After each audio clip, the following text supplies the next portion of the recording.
Pour son 6e Dakar, Patrice Carillon aura donc achevé sa course en 45e position à plus de 17 heures du vainqueur, Marc Coma.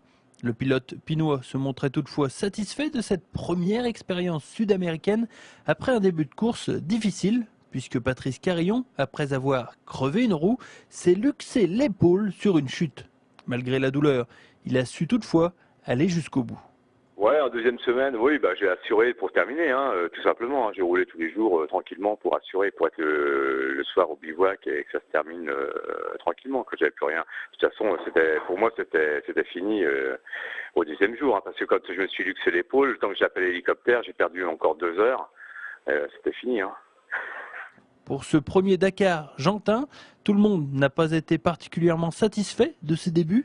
Outre la mort controversée du motard Pascal Terry, la majorité des participants pointent du doigt les difficultés de cette édition 2009. Sur tous les Dakars que j'ai fait en Afrique, il y a toujours eu des spéciales qui ont été annulées pour des problèmes politiques ou des problèmes ou des raisons autres qui font qu'ils ont annulé des spéciales. Ça s'est déjà fait. Et tous les ans, à chaque Dakar que j'ai fait, j'ai eu des spéciales annulées ou bien écourtées.